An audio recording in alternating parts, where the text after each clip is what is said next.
Hello everyone, मैं संदीप सिंह आप सबका स्वागत करता हूं आपके अपने चैनल यूनिक टॉपर्स पर। जैसा कि मैं आपको ऑप्टिक्स पढ़ा रहा हूं क्लास 12 के लिए, तो मेरा डेली 6 बजे आप लोग को लाइव मिल जाता होगा। मेरे हिसाब से आप लोग जुड़ते होंगे। शुरुआत करने से पहले कुछ इन्फॉर्मेशन, जैसा कि मैं डेली कर रहा हूँ आप लोग के लिए, ये सब केवल आप लोग के लिए है कि यूनिक टॉपर्स इंस्टीट्यूशन के द्वारा आप लोग के लिए जितने भी क्लास 10th एंड 12th के स्टूडेंट हैं उनके लिए क्रैश कोर्स स्टार्ट कर दिया गया है। अगर आप क्रैश कोर्स करना चाहते हैं, अपना पूरा सिलेबस 50 दिनों के अंदर ख़त्म करना चाहते हैं, या किसी वजह से आप पढ़ नहीं पाए हैं, तो आप क्रैश कोर्स ज्वाइन कर सकते हैं। इसके लिए आपको जो नंबर रोलिंग कर रहा है वीडियो पे, उस पर आप कॉल कर से आप पता कर सकते हैं, या आप डिस्क्रिप्शन बॉक्स में आप चैनल पे कमेंट के माध्यम से, किसी भी के माध्यम से आप संपर्क कर सकते हैं कोचिंग से। ये कोचिंग ऑफलाइन भी चलती है। अगर ऑफलाइन में आपका इंटरेस्ट है तो आप ऑफलाइन भी आप कोचिंग ज्वाइन कर सकते हैं, ठीक है। फिजिक्स की क्लास शाम 6 बजे चलती है डेली, ठीक। तो आप लोग को ये इन्फॉर्मेशन इसलिए डेली बताता हूँ कि देखिए क्या होता है ना, कुछ बच्चे ऐसे होते हैं कि कुछ कारणों की वजह से कोई दिक्कत हो जाती है या कोई भी समस्या आ जाती है, नहीं पढ़ पाते, तो उन्हीं जैसे बच्चों के लिए क्रैश कोर्स इस हर इंस्टीट्यूशन के द्वारा लाया जाता है। तो इस इंस्टीट्यूशन के द्वारा भी क्रैश कोर्स लाया गया है। ये हमारी गारंटी है, मैं अपनी तरफ से कहता हूँ कि आप लोग को हर फैसिलिटी दी जाएगी, नोट्स से लेकर आप लोग को कोई भी प्रॉब्लम हो उसका सोल्यूशन देना हो, किसी भी चीज़ की आपको अगर कोई भी दिक्कत हो फिजिक्स में, it is my responsibility, you have to provide everything what is required for the physics, okay. तो ये आपको इन्फॉर्मेशन मिल गया। थोड़ा सा देखिए क्या होता है, शुरुआत में इन्फॉर्मेशन देने से क्या होता है, बहुत से बच्चे भूले भटके रहते हैं, थोड़ा उनके अंदर ये होता है कि आ जाते हैं, लाइव जुड़ जाते हैं, तो इसीलिए थोड़ा इन्फॉर्मेशन दे देता हूँ कुछ 1-2 मिनट के लिए, ठीक। तो अब हम आते हैं अपने टॉपिक पर। जैसा कि मैं आप लोगों को कल कॉनकेव मिरर और कॉन्वेक्स मिरर का जो पूरा इमेज फॉर्मेशन है मैंने आपको बताया कैसे इमेज फॉर्मेशन होता है। मैंने यह भी बताया कि क्या फोकल लेंथ और जो मैंने एक केस लिया था कॉनकेव मिरर में, अगर आपका ऑब्जेक्ट पोल और फोकस के बीच रखा हो तो आपका इमेज कहाँ बनता है, बिहाइंड द मिरर बनता है। वो केस बहुत इंपॉर्टेंट है, फिर से कह रहा हूँ। उस केस के ऊपर आप लोग डबल स्टार ट्रिपल स्टार लगा लीजिए कॉपी पे, क्योंकि वही केस हर साल लगभग एग्जाम पूछा जाता है। उसका कारण भी है क्योंकि उसमें इमेज क्या होता है, उसकी प्रॉपर्टी बदल जाती है। आपका फोकस और पोल, और अगर पोल और फोकस के बीच अगर रखा हो तो आपका इमेज वर्चुअल इरेक्ट बनता है।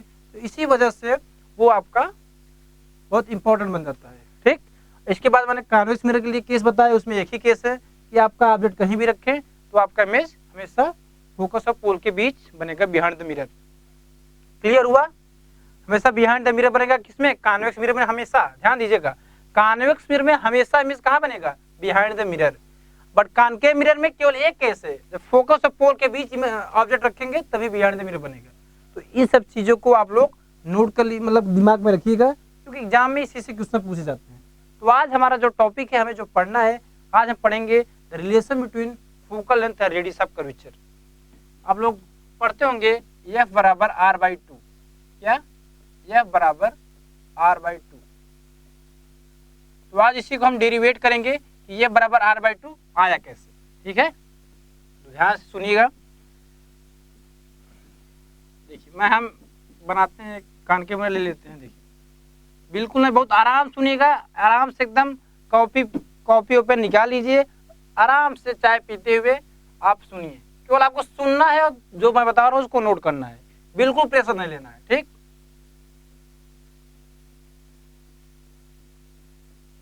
ये आपका कॉनकेव मिरर हो गया, हमने प्रिंसिपल एक्सिस ड्रा किया। ये आपका पोल हो गया, ये आपका फोकस, ये सेंटर ऑफ कर्वेचर, ठीक है। मैंने बताया अगर कोई भी ray of light principal axis के पैरेलल अगर पास कराते हैं तो हमेशा फोकस से पास करती है। ये हम लोग को मैं कई बार बता चुका हूँ। मैंने कहा था कि जब मैं रूल्स बता रहा था कि मैं जो रूल्स बता रहा हूँ, जो साइन कन्वेंशन बता रहा हूँ, मैं इसको बार बार यूज करूंगा। इसीलिए अगर किसी भी बच्चे को प्रॉब्लम है तो पिछला वाला वीडियो देख लें, उनको साइन कन्वेंशन और रूल्स ऑफ जो इमेज फॉर्मेशन के रूल्स हैं उनको फिर से एक बार क्लियर कर लें, या अपने नोट्स से एक बार आप लोग देख लीजिए, जो बच्चे पढ़े हैं, जो बच्चे वीडियो को देखें अपने नोट्स में अगर नोट किए तो उसको देख लें, क्योंकि ये चीज़ें बार बार आएंगी। देखिए मैं एक प्रिंसिपल एक्सिस के पैरेलल एक रे ऑफ लाइट ले गया, ये आपका प्रिंसिपल फोकस पास किया, ये आपका नॉर्मल सेंटर ऑफ कर्वेचर जाएगा। ठीक, आप जानते हैं ये एंगल इक्वल होगा थीटा, या एंगल आई ले लेते हैं क्योंकि हम लोग आई ही मानते हैं। तो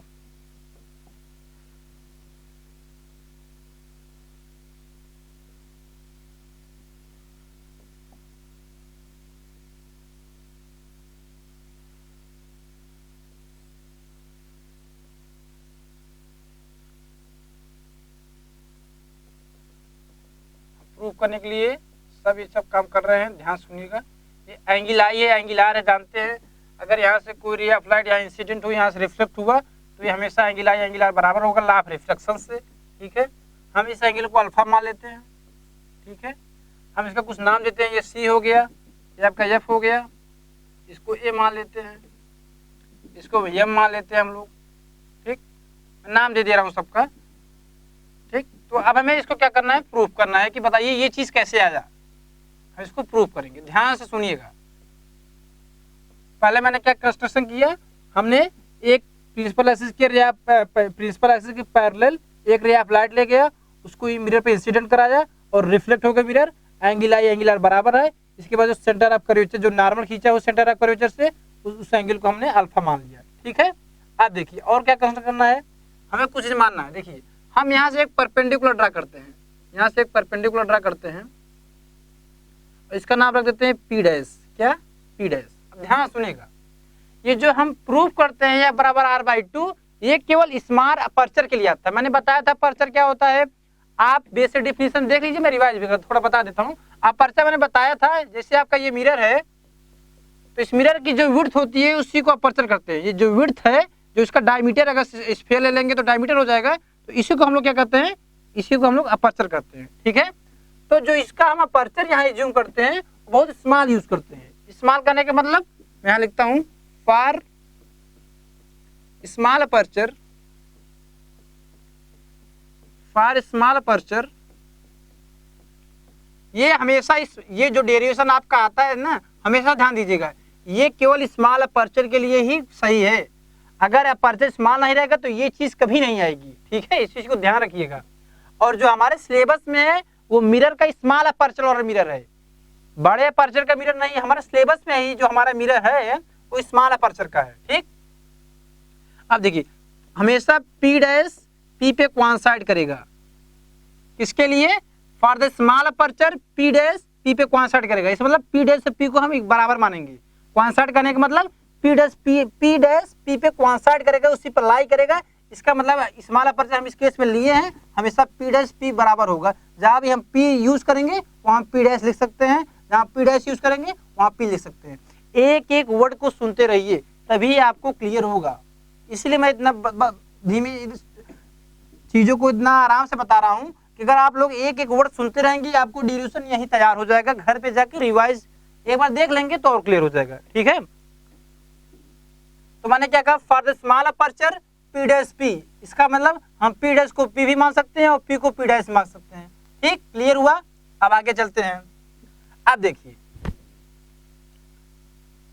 मैं आगे देखो, अब देखिए आप यहाँ देख रहे हैं हम लोग कि जो आपका एएम है ये सीपी के पैरेलल है। क्यों, एएम आपका सीपी के पैरेलल है। ठीक, पहले देखिए, पहले आप लॉ ऑफ रिफ्लेक्शन देखिए, फ्रॉम लॉ ऑफ रिफ्लेक्शन, मैं उसको यूज करता हूं जो पहले वाला कंडीशन बता रहा हूं। पहले आप लॉ ऑफ रिफ्लेक्शन यूज कर लीजिए, फ्रॉम लॉ ऑफ रिफ्लेक्शन। चीजों को ध्यान सुनिए, मैं बार बार कर रहा हूं, आप चीजों पे कंसंट्रेट कीजिए। मैं बोल क्या रहा हूं, मैं लिख क्या रहा हूं, डेरिवेशन क्लियर हो जाएगा आपका। छोटी छोटी चीजें हैं, आप घर बैठ कर रटे ना, जो कॉन्सेप्ट है उसको समझे बस केवल। देखिए मैं क्या, from law of reflection angle I बराबर एंगल आर। आपको क्लियर है, मैंने अपने फर्स्ट वीडियो के इंट्रोडक्शन लेक्चर में बताया था कि लॉ रिफ्लेक्शन में एंगल आई आपका एंगल आर के बराबर होता है। ठीक, इसको हम लोग इक्वेशन 1 मान लेते हैं। ठीक है, ये सब रफ कर देते हैं क्योंकि इसी पेज में अगर आपका डेरिवेशन आ जाएगा तो बड़ा अच्छा रहेगा।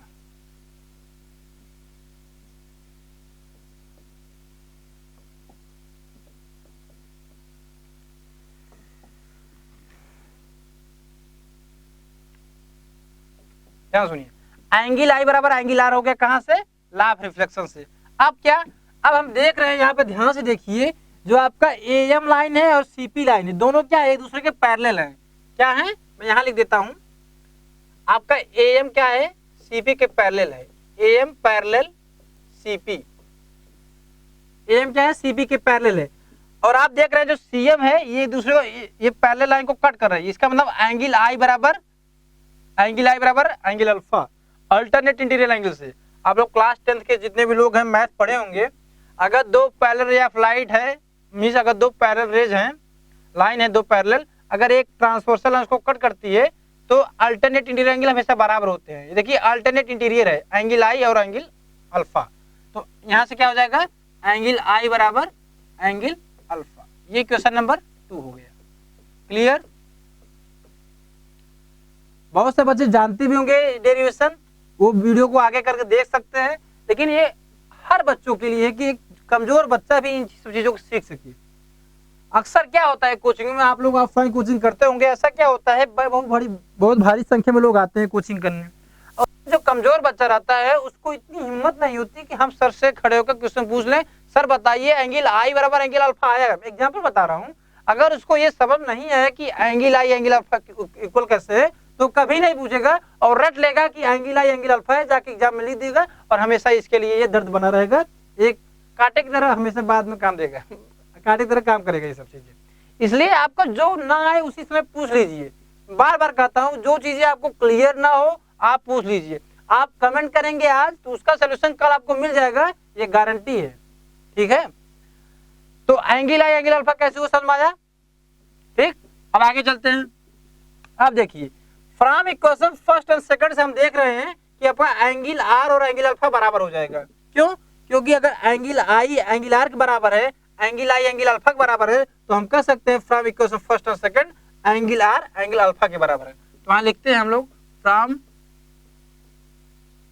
इक्वेशन फर्स्ट एंड सेकंड क्या हो जाएगा, एंगल R बराबर एंगल अल्फा। एंगल R किसके बराबर हो गया, एंगल अल्फा के बराबर हो गया। क्लियर हुआ। अब ध्यान दीजिएगा, ध्यान सुनेंगे बातों को। आपको एक, आप लोग 10th में पढ़े होंगे, मैं बात कर लेता हूं उसके बारे में। 10th में पढ़े होंगे, ध्यान सुनिए क्या पढ़े होंगे बता रहा हूं। अगर कोई ये चीज क्या,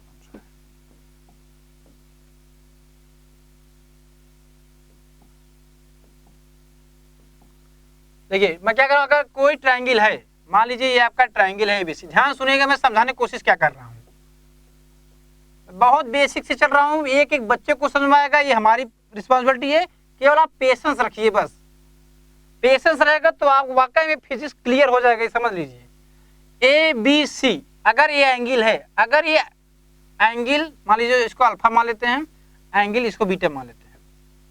अगर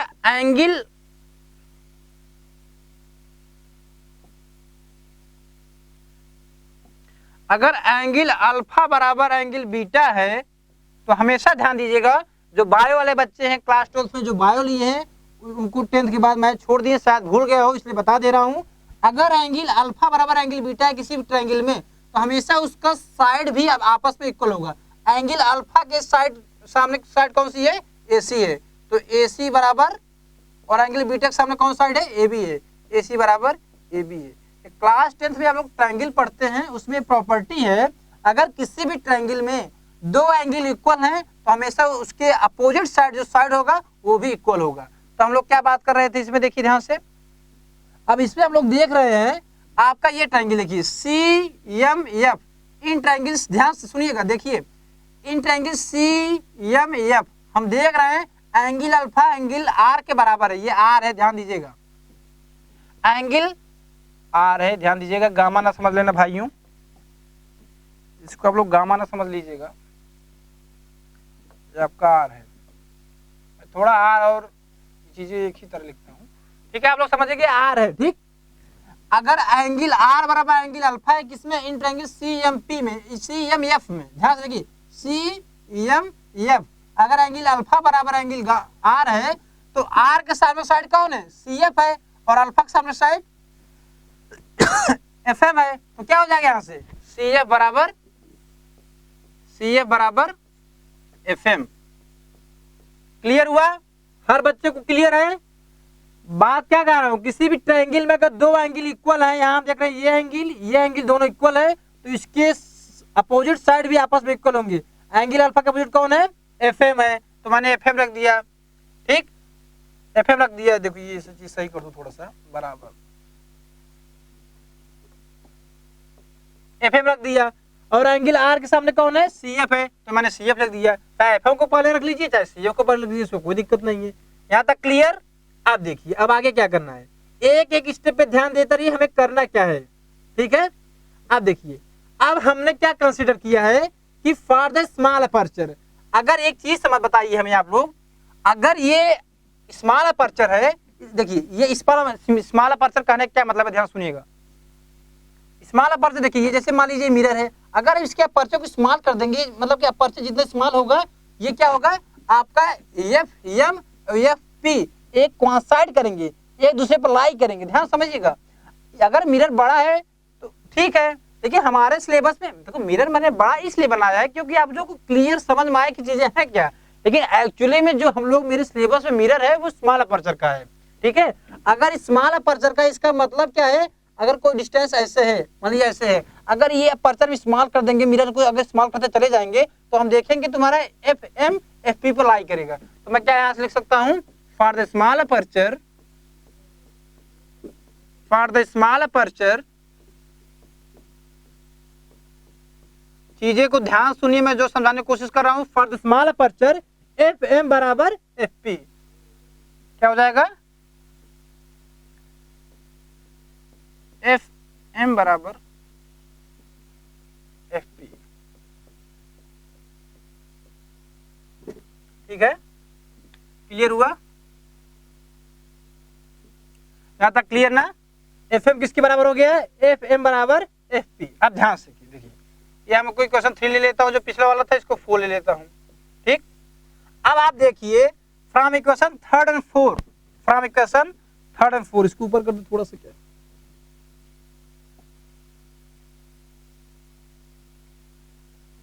ऊपर वाला आप समझ गए होंगे मेरे हिसाब से। ठीक, फ्रॉम इक्वेशन 3 और 4 देखिए, फ्रॉम इक्वेशन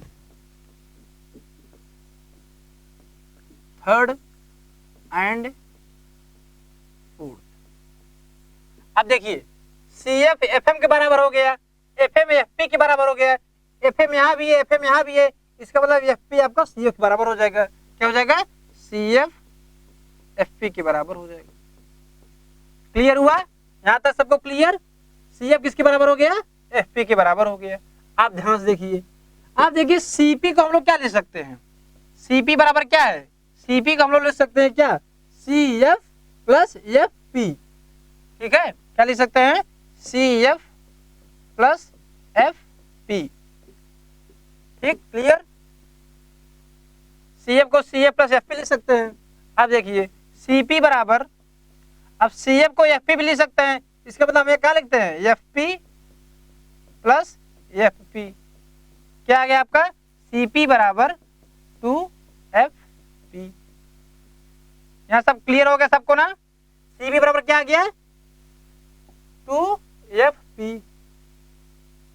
फिगर को सामने ही रखते हैं अपने, क्योंकि इसी को हम लोग, ठीक है। CA बराबर क्या आ गया, 2FP। अब देखिए यहाँ से देखिए, FP क्या है आपका, FP तो फोकल लेंथ है, क्यों, FP तो फोकल लेंथ है आपका, और CP क्या है, CP तो रेडियस ऑफ कर्वेचर है। यहाँ अच्छे से लिख देता हूं, ये आपका ये आपका जो FP है यही तो फोकल लेंथ है भाई, और जो CP है यही तो रेडियस ऑफ कर्वेचर है। तो यहाँ से अगर हम लिख देते हैं, यहाँ से देखिए, यहाँ लिख देता हूं मैं, क्या हो जाएगा, CP बराबर क्या, CP क्या है, R हो गया, और FP क्या है, 2F हो गया। तो यहाँ से F बराबर क्या आ जाएगा, R/2 आ जाएगा। तो यही हमें प्रूफ करना था। क्लियर हुआ सबको? किसी भी बच्चे को अगर किसी भी स्टेप में समस्या हो तो हमें वो कमेंट करके बता दे, सर हमें इस स्टेप में समस्या है, ये चीज कहाँ से आई, हमें एक्सप्लेन करिए, तो हम उसको फिर से एक्सप्लेन कर देंगे। मेरे हिसाब से सबको क्लियर हो गया है, क्योंकि मैंने बहुत धीमे इसको पढ़ाया है। ये इतना धीमे पढ़ाने का टॉपिक नहीं है, क्योंकि ये बच्चों को आना चाहिए। लेकिन जिस बच्चे, मेरा मेन मकसद क्या है, मेरा मेन मकसद है कि एक एक बच्चा, क्या होता है ना, बहुत से बच्चे ऐसे होते हैं उनको नहीं आता, वाकई में नहीं आता। जो तेज बच्चे उनको लगता होगा सर ये क्या पढ़ा रहे हैं, सबसे छोटी चीजें हम, आप विश्वास कीजिए ऐसे बहुत से बच्चे हैं जिनको डेरिवेशन नहीं आता, वाकई में एग्जाम में पूछ लिएगा 2 नंबर में, आप मुंह बना के चले जाएंगे। ठीक है, इसलिए जो पढ़ाया जाए उसको ध्यान से, अपने अंदर पेशेंस बनाना सीखिए। आप अगर पेशेंस आपके अंदर नहीं है तो आपको आने वाले समय में बहुत कठिनाई होने वाली है। इस चीज को दिमाग पर नोट कर लीजिए। जितना आपके पास पेशेंस रहेगा उतना आप ज्ञान अर्जित करेंगे, उतना आपके लिए एडवांटेज होगा। ठीक है, तो अभी से पेशेंस बनाकर प्रैक्टिस कीजिए, और जितना प्रैक्टिस करे रहेंगे बाद में काम आएगा। पेशेंस का बड़ा रोल है लाइफ में। ठीक है, तो ये क्लियर हो गया, सबको क्लियर हुआ? आगे चले। कभी कभी इस पे न्यूमेरिकल भी आ जाता है। जैसे मान लीजिए एक नया पेज ले लेते हैं हम लोग। देखिए न्यूमेरिकल कैसे आएगा। मान लीजिए कान के मिरर है, सिंपल न्यूमेरिकल आता है। ये आप दे दिए गया कुछ, ये फोकस है, मान लीजिए आपका फोकस है, सेंटर ऑफ कर्वेचर पोल, इसकी डिस्टेंस 2 सेंटीमीटर, अब पूछ लीजिएगा रेडियस ऑफ कर्वेचर कितना होगा। तो आप फार्मूले पर रख के डाटा निकाल सकते हैं। F बराबर R/2, R बराबर 2F, तो R बराबर 2 × 2, R बराबर कितना आ गया 4 सेंटीमीटर। आप इसको ओरली बता सकते हैं। ठीक है, ओरली बता सकते हैं 4 सेंटीमीटर आ गया। लेकिन यही छोटा टॉपिक है ना, आप लोग कह रहे हैं ये क्या पढ़ा रहा हूँ न्यूमेरिकल थोड़ी है, यही छोटी चीजें बराबर R/2 ना, जब बड़ा सवाल आएगा ना उसी में यूज आएगा। ये जब ये चीज कॉन्सेप्ट यहाँ क्लियर रहेगा तो कितना भी बड़ा सवाल आ जाए मिनटों में कर दोगे, कोई समस्या नहीं आएगी। इसीलिए जितनी छोटी चीजें हैं उसको दिमाग में कलेक्ट करते चलिए साथ साथ हमारे। जब मैं न्यूमेरिकल इमेज फॉर्मेशन कराऊंगा उसमें आपको कोई दिक्कत नहीं आएगी।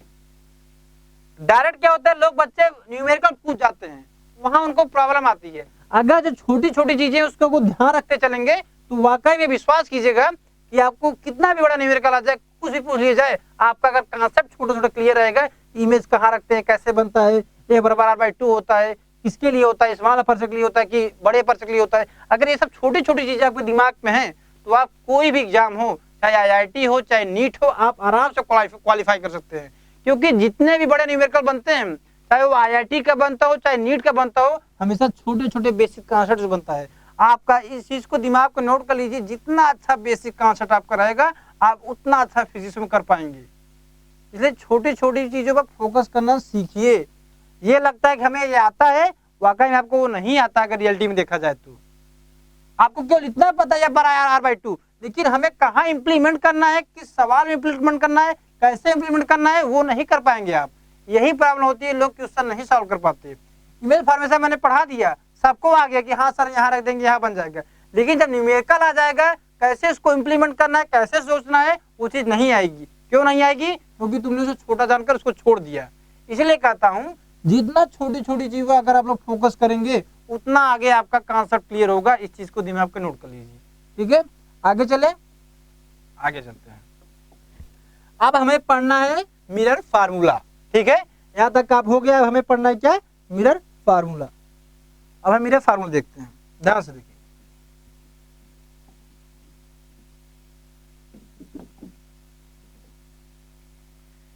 पीला कलर सही नहीं है।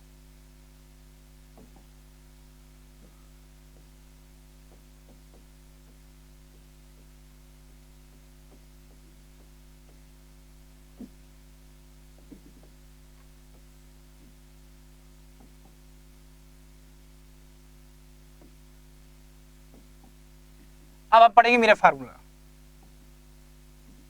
ये क्या होता है?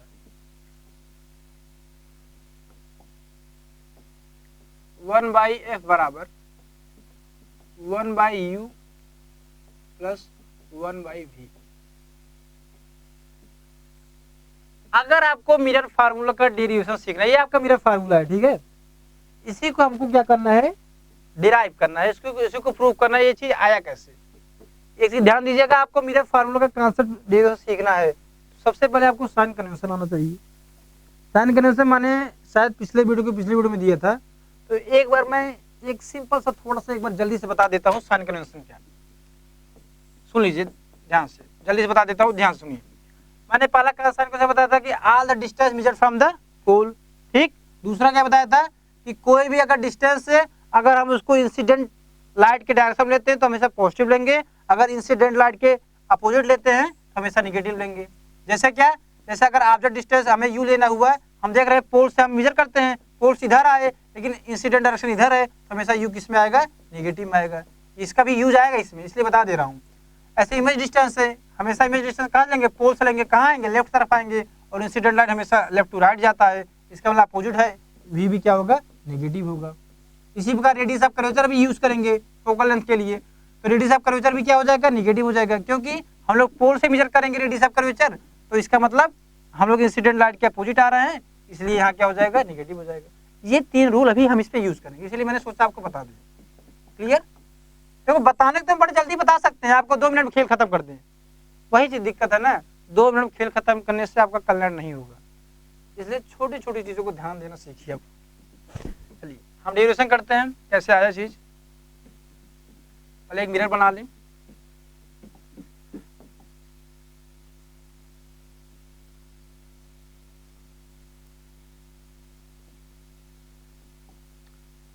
ये आपका मिरर हो गया।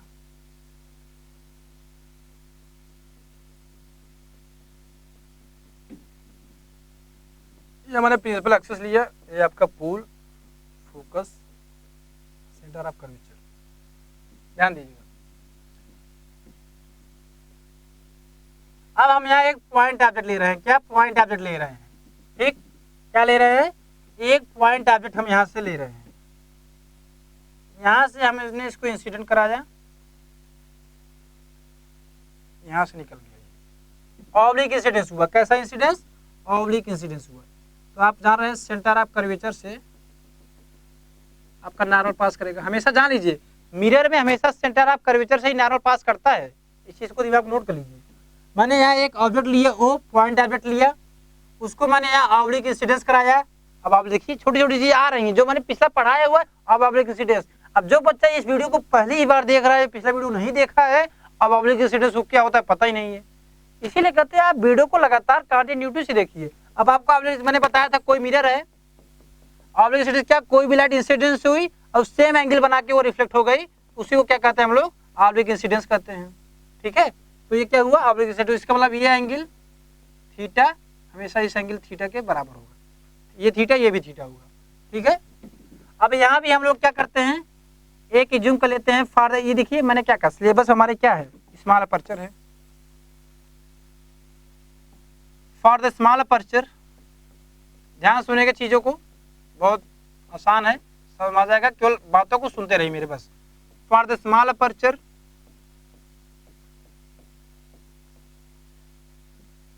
देखिए, पहले हम एक परपेंडिकुलर ड्रा करते हैं यहाँ से, पी डैश, मैंने बताया कि for the small aperture P dash क्या करेगा, पी पे कोइंसाइड करेगा, इस चीज को ध्यान दीजिएगा।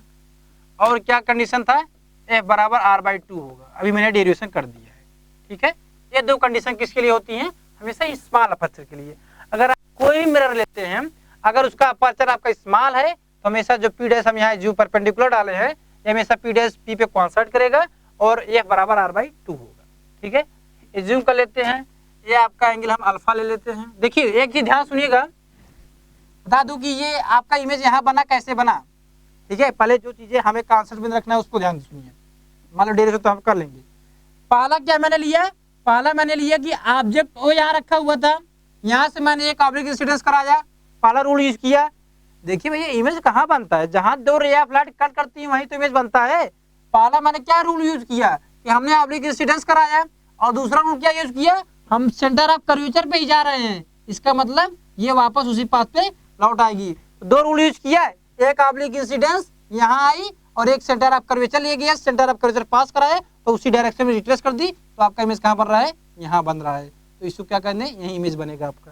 क्लियर, इमेज कैसे बना दिमाग में आया, पहला ऑब्लिक इंसिडेंस यूज कराया, दूसरा सेंटर ऑफ कर्वेचर पास किया, वो रिट्रेस कर दी, यहाँ 2 रे ऑफ लाइट दोनों एक दूसरे पे यहाँ मिल रही हैं, तो यहाँ आपका क्या बन जाएगा, इमेज बन जाएगा, ठीक। आप डेरिवेशन करते हैं, तो पी डैश पी के कौन साइड है, यह बराबर r/2 है फॉर द स्मॉल अपर्चर, हम इसको अल्फा मान लेते हैं, इसको हम लोग बीटा मान लेते हैं, इसको क्या मान लेते हैं, गामा मान लेते हैं, इस वजह से गामा ऐसे लिखते हैं। ठीक है, अब ध्यान से सुनिएगा बच्चों, मेरे प्यारे बच्चों, my dear student, listen to me carefully, because ये डेरिवेशन एग्जाम में फिक्स्ड है, आना ही आना है, 100% नोट कर लीजिए।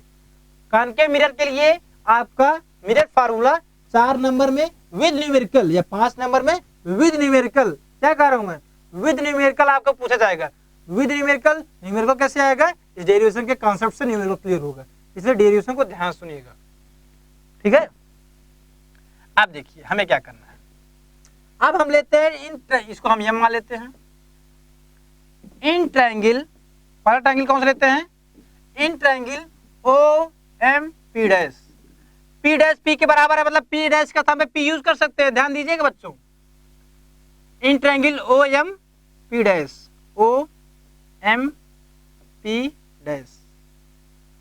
अब यहां से हमें क्या निकालना है, हम पहले निकाल लेते हैं tan अल्फा निकाल लेते हैं, इसमें in triangle O M P dash में tan अल्फा कितना आ जाएगा बच्चों, बहुत आसान डेरिवेशन बता रहा हूं आप लोग को, बहुत ही आसान डेरिवेशन बताऊंगा, ऐसा डेरिवेशन कहीं मिलेगा नहीं, बुकों में जाएंगे कंफ्यूज हो जाएंगे, इसलिए ध्यान सुनिएगा।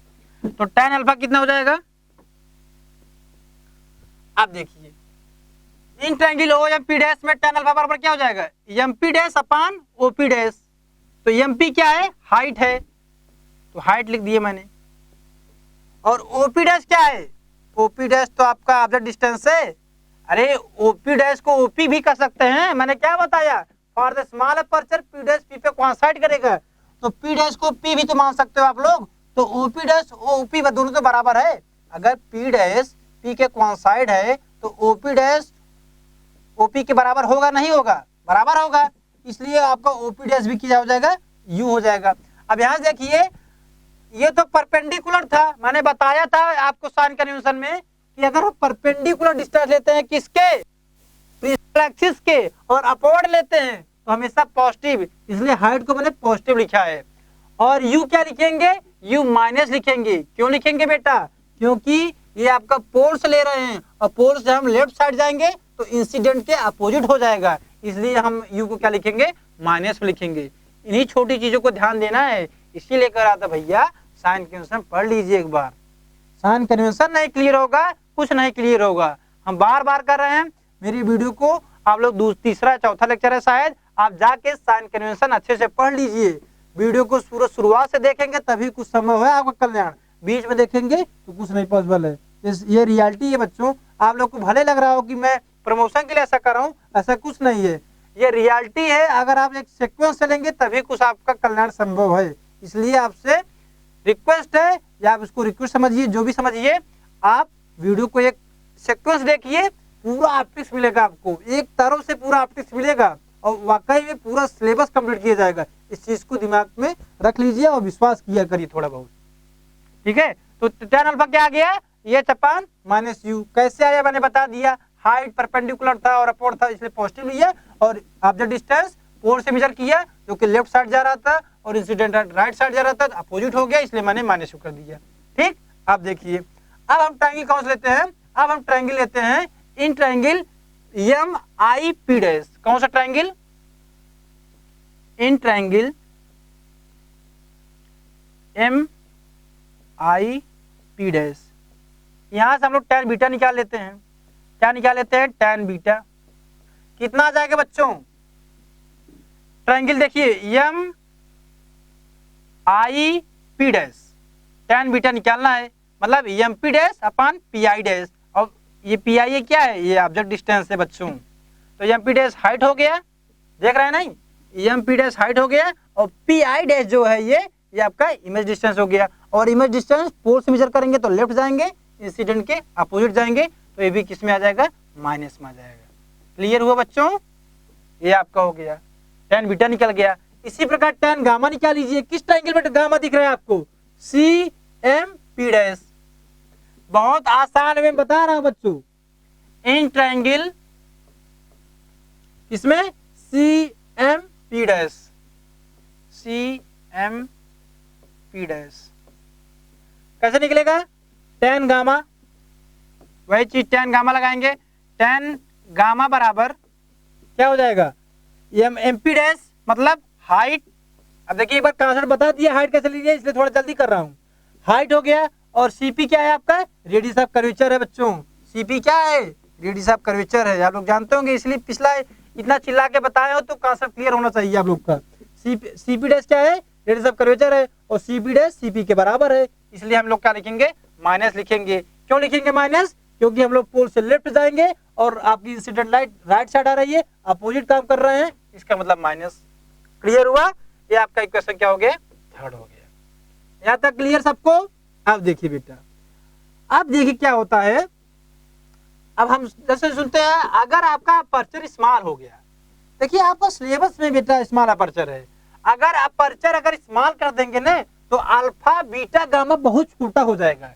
क्या कह रहा हूं मैं, थोड़ा ऊपर कर लेता हूं उसको, फिगर भाग गया आपका।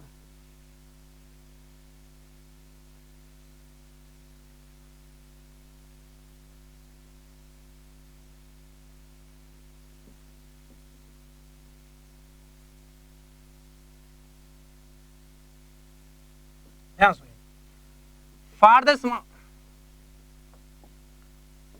Small aperture, for the small aperture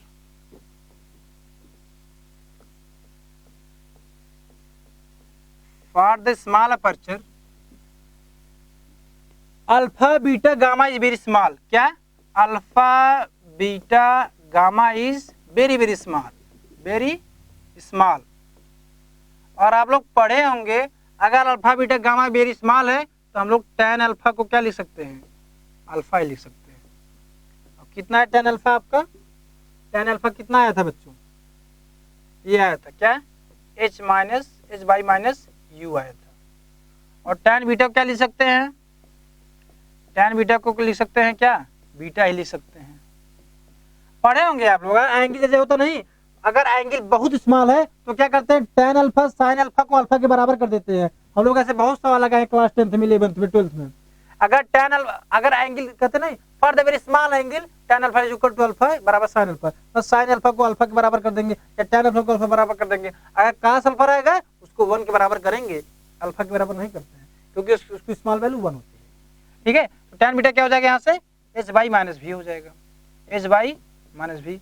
और tan गामा क्या हो जाएगा यहाँ से, tan गामा हो जाएगा बेटा क्या, गामा के बराबर हो जाएगा, क्या हो जाएगा, h बाई माइनस आर।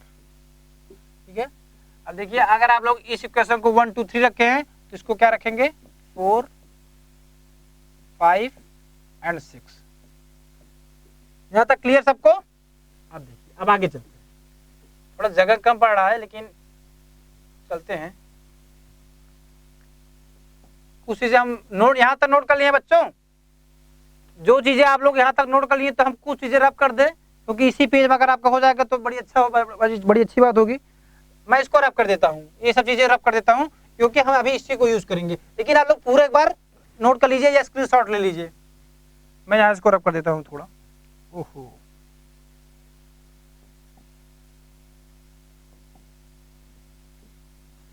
ये तो डिलीट हो गया सर।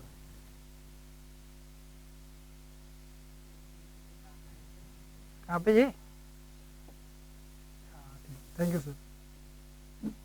यही है ऑनलाइन का भी भैया, ज़्यादा एक्सपीरियंस नहीं है ऑनलाइन का, ऑफलाइन ही हम लोग पढ़ाते थे इसलिए समस्या ऐसी आती है, लेकिन ठीक है सर है, कोई दिक्कत नहीं है। तो मैंने क्या बताया, हम इसको रब करते हैं।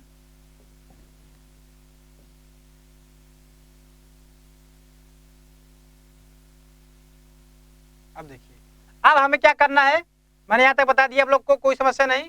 अब देखिए अब हम लेते हैं ट्रायंगल OMC, क्या लिखते हैं, इन ट्रायंगल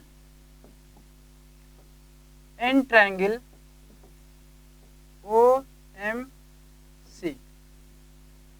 हम ट्रायंगल OMC देखते हैं, गामा बराबर alpha plus theta.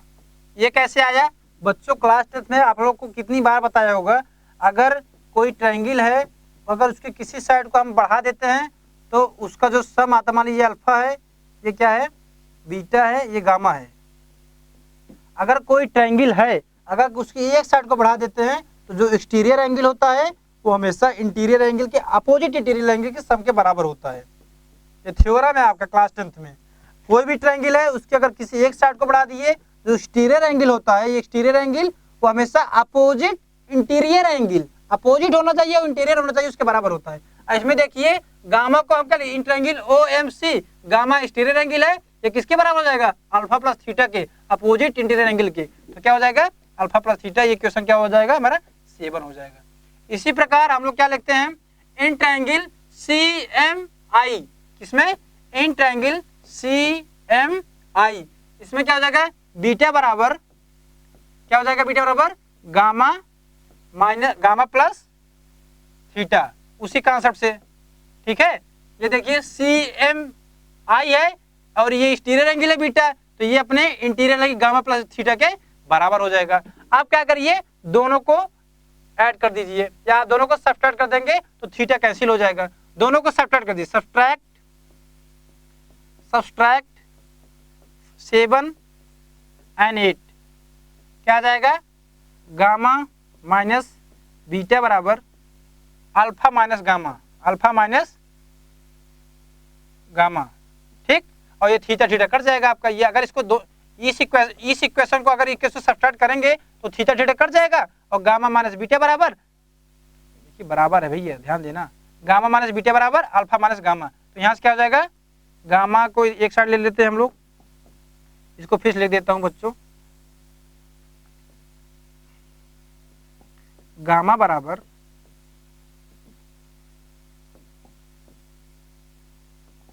Gamma minus beta बराबर गामा माइनस बीटा बराबर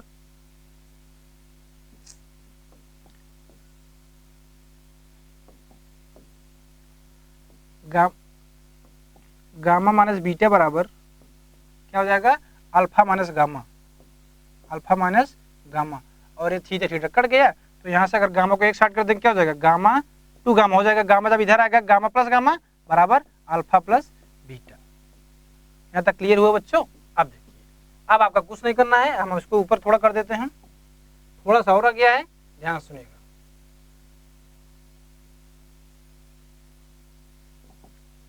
अब देखिए 2 गामा, अब गामा के स्थान पर आपको यह पुट करना है, ध्यान दीजिए, पुटिंग द वैल्यू ऑफ क्या 4 5 6 इंटू 9, इसको 9 मान लीजिए, इसी पुट कर दीजिए।